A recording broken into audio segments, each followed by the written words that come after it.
அரசியல் கட்சிகள் கொடிக்கம்பங்களை நிறுவுவது, கொடியேற்றுவது என்பது இந்தியா முழுவதும் நடைமுறையில் இருக்கிற ஒரு ஜனநாயக உரிமை.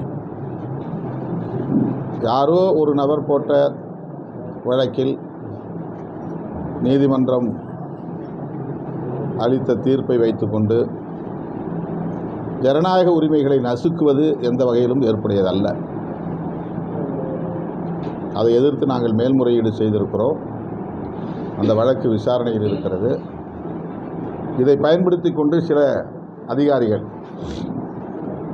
காவல்துறை அதிகாரிகள், வருவாய்த்துறை அதிகாரிகள் விடுதலை சிறுத்தைகளின் கொடிக்கம்பங்களை அகற்றுவதில் குறியாக இருக்கிறார்கள். பீடங்களை தகர்க்கிறார்கள். ஏற்கனவே இதுபோன்ற தீர்ப்பு வராத காலத்திலேயே விடுதலை சிறுத்தைகள் கொடியேற்றினால் சட்டம் ஒழுங்கு பிரச்சனை வரும் என்று அவர்களாகவே ஒரு முடிவு செய்து கொண்டு நெருக்கடிகளை கொடுத்தார்கள், வழக்குகளை போட்டார்கள், கொடிக்கம்பங்களை எல்லாம் பிடுங்கி எறிந்தார்கள். இது தொடர்ச்சியாக 20-30 ஆண்டுகளாக நாங்கள் சந்தித்து வருகிற பிரச்சனை. இப்போது இந்த தீர்ப்பை ஒரு சாக்காக வைத்துக்கொண்டு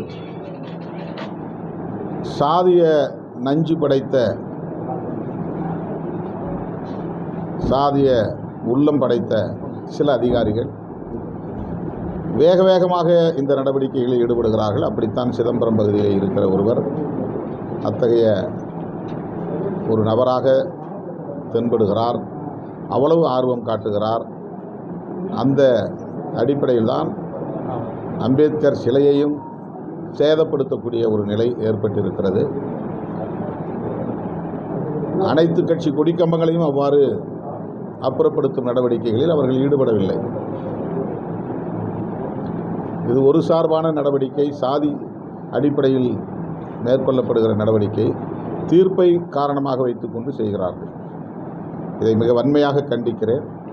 அந்த அதிகாரி தீர்ப்பை நடைமுறைப்படுத்துகிற ஒரு அதிகாரி என்று கருதாமல் சாதி அடிப்படையில் செயல்படுகிறவர் என்பதை அடையாளம் கண்டு அவர் மீது உரிய நடவடிக்கையை மேலதிகாரிகள் மேற்கொள்ள வேண்டும் என்று நான் வலியுறுத்துகிறேன். கம்யூனிஸ்ட் கட்சிகள் என்று சொல்வதை விட மார்க்சிஸ்ட் கம்யூனிஸ்ட் கட்சி அந்த கருத்தை சொல்லியிருக்கிறது. நாங்களும் அப்படித்தான் சொல்லி வருகிறோம். கூட்டணியில் இடம்பெற்றுள்ள கட்சிகள் கூடுதலாக தொகுதிகளை கேட்போம் என்று நீங்கள் கேட்கிற கேள்விக்கு நாங்கள் பதில் சொல்லுகிறோம். ஊடகவியலாளர்கள் தொடர்ந்து இந்த கேள்வியை எழுப்பி வருகிற நிலையில் இல்லை நாங்கள் 6 கொடுத்தாலே பெற்றுக்கொள்வோம், அதை விட குறைவாக கொடுத்தாலும் பெற்றுக்கொள்வோம் என்று சொல்ல முடியாது. எங்களுக்கு கூடுதலான இடங்கள் வேண்டும் என்று ஒவ்வொரு தேர்தலிலும் கேட்கிறோம். ஒரு கூட்டணியில் பல கட்சிகள் இடம்பெற்றுள்ளன. எல்லா கட்சிகளையும் அரவணைக்க வேண்டும். அந்த அடிப்படையில் கூட்டணிக்கு தலைமை தாங்குகிற திமுக தலைவர் எங்களோடு உரையாடலை நிகழ்த்துகிற போது நாங்கள் சூழலை கருத்தில் கொண்டு, கூட்டணியின் நலனையும் கருத்தில் கொண்டு, வெற்றியையும் கருத்தில் கொண்டு முடிவெடுப்போம். அது பேச்சுவார்த்தையின் போது இறுதி செய்யப்படும். முன்கூட்டியே இத்தனை இடங்கள் கட்டே தீர்வோம், இல்லை என்றால் நாங்கள் அதுதான் சொல்கிறேன். ஒவ்வொரு தேர்தலிலும் கேட்கிறோம், இந்த தேர்தலிலும் கேட்போம். அது நிறைவேறாவிட்டால் அப்படின்லாம் ஒன்றும் கிடையாது. நாங்கள் இந்த கூட்டணியில் தான் இருப்போம். முடிந்த வரையிலும் கூடுதல் இடங்களுக்காக முயற்சிப்போம்.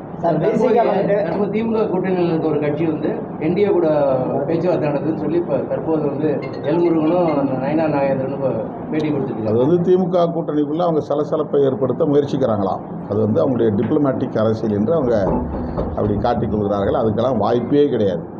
திமுக கூட்டணியிலிருந்து ஒரு கட்சி கூட வெளியேறுவதற்கு வாய்ப்பே இல்லை. அவங்க அப்படி ஒரு கருத்துருவாக்கத்தை செய்வதாக எண்ணிக்கொண்டு சொல்லுகிறார். சார், விசிகா ஒரு பயத்தோட தான் திமுக கூட கூட்டணியில் வச்சிருக்குன்னு எல்முருகன் நேற்று விமர்சனம் பண்ணுறாரு. அவங்களுக்கு திமுக கூட்டணியை சிதறடிக்க முடியலையேங்கிற கவலை இருக்கு. அதனால வாய்ப்பு வந்ததை பேசுகிறாங்க. தமிழகத்தில் தொடர்ந்து சட்ட ஒழுங்கு கேள்விக்குறியாக இருக்குது. முதியவர்களுக்கு பாதுகாப்பு இல்லைன்னு அதிமுக, பாமக, பாஜக உள்ளிட்ட அனைத்து கட்சியுமே தொடர்ந்து கொலைகள் நடக்கிறதுனால விமர்சனம் பண்ணுறாங்க. அதை பற்றி உங்கள் கருத்து என்னென்னா, எந்த மாதிரி நடவடிக்கை எடுத்தால் இன்னும் நல்லாயிருக்கும் இந்த பிரச்சனைகள் இல்லாமல்? இது போன்ற குற்றங்கள் அவ்வப்போது நிகழவே செய்கின்றன. எவ்வளவு கட்டுப்பாடாக ஆட்சி நிர்வாகம் இருந்தாலும் கூட விழிப்பாக இருந்தாலும் கூட இது போன்ற குற்றங்கள் அவ்வப்போது நிகழவே செய்கின்றன.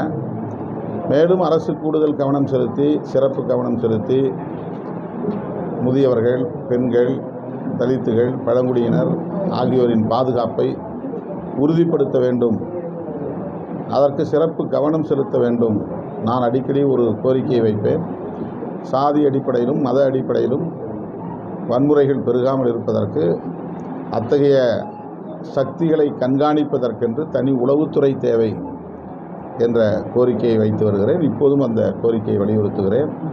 இது அல்லாத பிற குற்றங்கள் கட்டுப்படுத்தப்பட வேண்டும். அதற்கு நவீன தொழில்நுட்பத்தின் அடிப்படையிலான கண்காணிப்பு அதிகரிக்கப்பட வேண்டும் என்பது இன்றைய தேவையாக உணர முடிகிறது. தமிழ் உணர்வாளர்களை சனாதன சக்திகளாக மாற்றுவதற்கு முயற்சிக்கிறார்.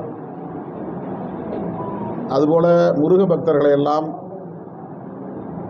பாஜகவின் ஆதரவாளர்களாக மாற்றுவதற்கு பாஜக RSS முயற்சிக்கிறது. முருக பக்தர்கள் மாநாட்டை நடத்தப் போவதாக அறிவித்திருக்கிறார்கள். முருக பக்தர்களுக்கு என்ன கோரிக்கை என்று இதுவரையில் அறிவிக்கவில்லை. இவர்களுக்கான கோரிக்கை அரசியல் ஆதாயம் என்பதுதான் மாநாட்டின் நோக்கம். முருக பக்தர்களுக்கான கோரிக்கை என்ன என்பதை அவர்கள் வெளிப்படையாக சொல்லவில்லை. அப்படித்தான் வள்ளுவரை சனாதனமயப்படுத்த முயற்சிக்கிறார்கள். திரும்ப திரும்ப நான் சொல்ல விரும்புவது, நீங்கள் தமிழ்நாட்டை ஒடிசாவைப் போல, டெல்லியைப் போல, மகாராஷ்டிராவைப் போல கருதி காய்களை நகர்த்த வேண்டாம். உங்கள் முயற்சி ஒருபோதும் பலிக்காது. தமிழ்நாடு ஏற்கனவே பண்படுத்தப்பட்ட ஒரு மண், பக்குவப்படுத்தப்பட்ட மண். முருக பக்தர்களாக இருந்தாலும் அவர்கள் மதசார்பற்றவர்களாகத்தான் இருப்பார்கள். ஐயப்ப பக்தர்களாக இருந்தாலும் அவர்கள் இஸ்லாமியர்களோடும் இதர மதத்தினரோடும் நல்லிணக்கத்தோடு தான் வாழ்வார்கள். தமிழ்நாட்டில் நீங்கள் மதத்தின் பெயரால் வன்முறைகளை தூண்ட முடியாது, ஆதாயம் தேட முடியாது. செய்திகளை உடனுக்குடன் தெரிந்து கொள்ள உடனே சப்ஸ்கிரைப் பண்ணுங்க.